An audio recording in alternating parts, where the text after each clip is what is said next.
Welcome back to Down the Track. We are giving you the live report of the three games that just took place. The qualifier between Namibia and Sri Lanka, then the two warm-up games, one between India and England, and the other one between Australia and New Zealand. First, let's talk about the Sri Lanka and Namibia game. Sri Lanka winning comfortably by 7 wickets. They got Namibia all out for 96. It was a strong bowling performance by them. With the new ball, Karuna Ratne and Chamira both bowling really well, picking up a wicket each, and the economy was like 4.25, 4.3, so under 5 runs. That was brilliant. For me, the pick of the bowlers was Kumara, 3.3 overs, 9 runs, 2 wickets, economy of 2.57. He bowled brilliantly well. And so did Thikshana. He picked up 3 wickets. His economy is around 6. And Hasaranga as well, 4 overs, 24 runs, 2 wickets. So everyone chipping in with the ball. The economy was good. They picked up wickets. Difficult for Namibia, the slowness of the wicket, even the spin, they couldn't really read it. They have some good players there in Namibia. They have JJ Smith, they have David Wiese, but a lot of inexperience as well over there. So I was still expecting a bit from them, but so I think Sri Lanka did well. They prepared well, and these kind of pitches do suit them in Oman. And a very good performance. Even with the bat, they were pretty clinical. Nothing much to complain about. The problem with Sri Lanka will be when they play the big games. Will these players perform? If you look at the top order again, that was kind of an issue in this game. The top three scores of 5, 11, and 5. Chandimal getting out on 5. Then you have Avishka Fernando. He scored 30, and Bhanuka Raja Paksa scoring 42 of 27. That was a really good innings. 2 sixes, 4 fours, a strike rate of 155. He batted well. So he looks like an X Factor kind of guy who's aggressive, who will take it to the bowlers. And can he do it in the big stage? That is the question. But nonetheless, you have to beat what's in front of you, right? You can say it was just Namibia, but you saw the other day Bangladesh losing to Scotland, and that's a huge loss for them, considering these are the qualifiers and people expect Bangladesh to come. I feel that Bangladesh's team is stronger than Sri Lanka on paper, but Sri Lanka winning this game, showing that they can qualify for this World Cup and compete against the big dogs, and that's exactly what they're looking to do. So still a few names there that need to shine. I think for Sri Lanka, Kusal Pereira, he's someone who's a big batsman for them. They will be banking on him. The bowlers, of course, there is Chamira, there is Hasuranga, but they'll also want with the bat Chandimal. He's a big player. They'll want him to perform and take stage because he has that experience. 5 of 12 against Namibia is not acceptable. They'll need him to perform. But all in all, the winning with 37, 38 balls to spare, it does their run rate no harm. It actually strengthens their position now in that qualifying round, winning the first game, Sri Lanka, and picking up the 2 points. So they'll be happy with that, and they will be pushing for that qualification as soon as possible. Whereas Namibia, they have the work cut out now. A few tough games ahead, and they'll have to up their game. This was a tough team, but they will have to definitely up their game. They have some experienced players, and Wiese and JJ, much like I mentioned, and they'll have to work around them. Now, if you look at the other, the 2 warm-up games, one was between New Zealand and Australia. That was a very close game, went down to the wire, second last ball, Australia winning by 3 wickets. Good performance from them. If you see, they restricted New Zealand to 158. I think that was a par score. For New Zealand, Martin Guptill, he scored 30, Williamson 37, Mitchell 33. James Neesham 31 of 18. That was a good innings, but the rest, the likes of Conway, Santner, they didn't get going. Glenn Phillips as well from the middle order. They expected a bit more in terms of strike rate. I felt Australia bowled well. It was Kane Richardson pick of the bowlers. Everyone is talking about Hazelwood, Cummins, and Stark, but Richardson comes in, picks up 3 wickets again, taking pace off the ball, bowling those cutters, very effective on these kind of pitches. Mitchell Marsh was very expensive. He went for 53 runs in his 4 overs. That's something that we'll look at, but they do have Stoinis there as well, so they have options in terms of bowling. Maxwell will come in as well. Maxwell didn't play in this game, but having a good IPL, I think, gave him a deserved rest, but so that's why he didn't get to bowl or bat. But yeah, just finishing up New Zealand's innings, probably they wanted like another 10-15 runs extra, but I think it's still a good competitive total. It was a slow wicket, and they look to their lower order more. Like James Neesham, I think he contributed really well, but they look to Sandner, Phillips, Conway as well to boost that run rate. And even their top order, Williamson, Mitchell, and Guptill, I think one of them need to be ultra aggressive, and the other 2 can anchor if needed. But I think the likes of Guptill especially will need to be extra aggressive in his play in these kind of games. But it's going to be difficult against turn spin on these slow wickets.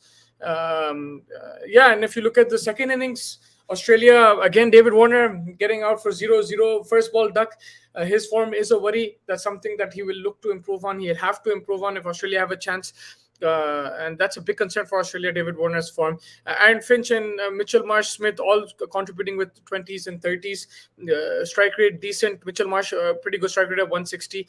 Marcus Stoinis also contributing with 28 of 23. But I think Wade getting out for 0. But I think the likes of Ashton Agar hitting 23 of 18, and then Josh English finishing off the game 8 of 2 balls. That will give them a lot of confidence. English is the backup wicketkeeper, so if Wade is not in form, at least English is showing some sort of rhythm here, and they can always use him as an option.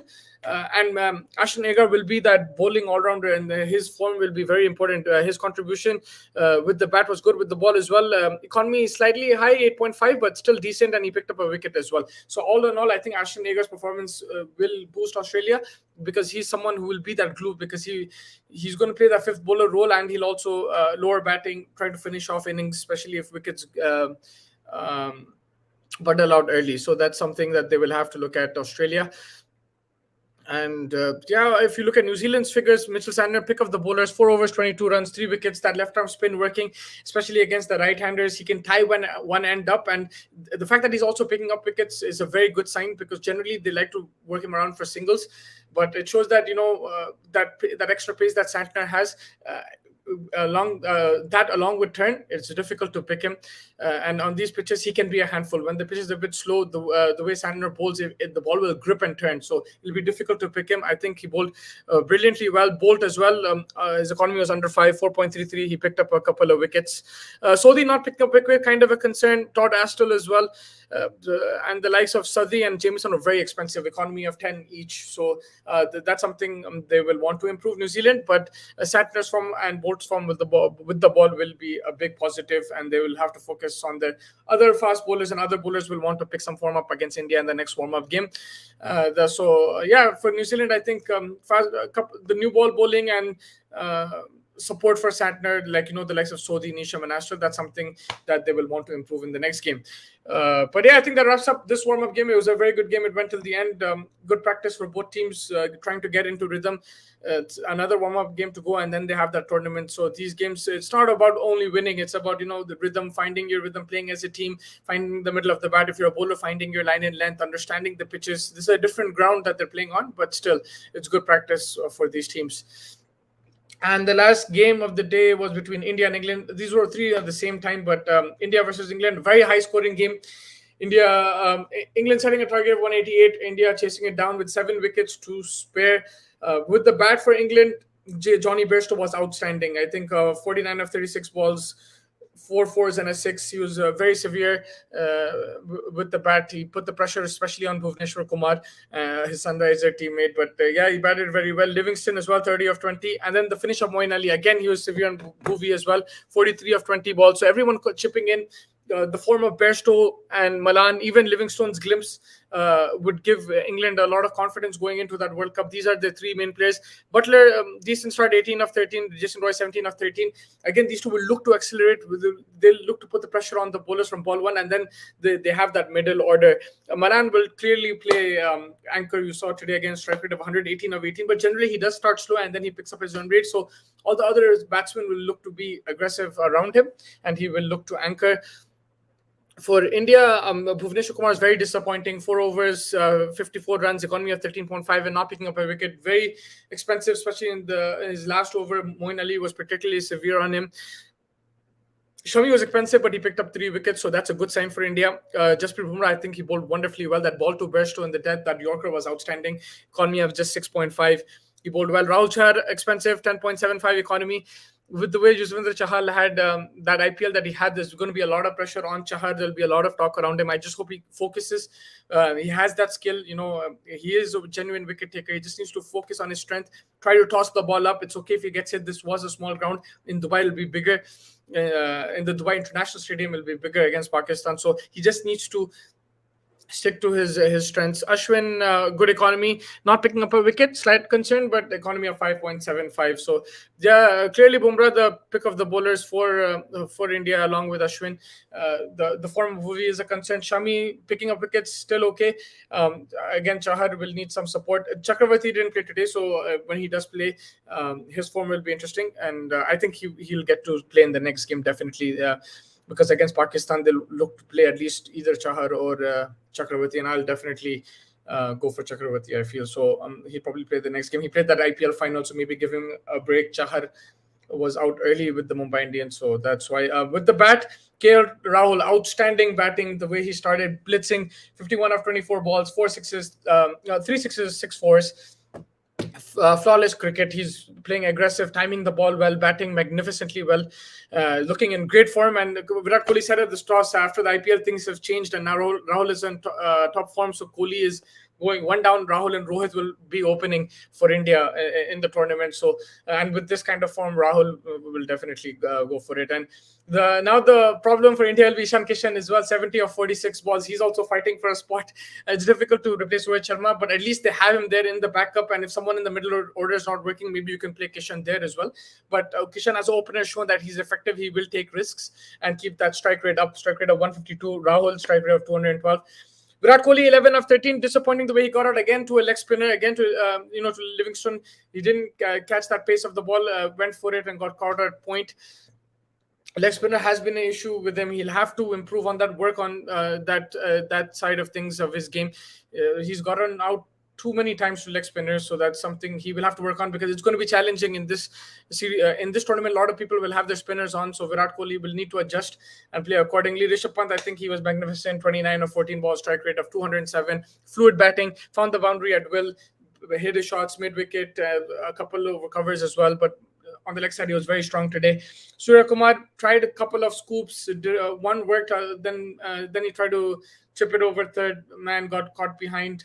One shot too many. I think he just needs to pick his shots, pick the right shots. He doesn't need to hit every ball for a boundary. That's what he needs to understand. He needs to rotate the strike.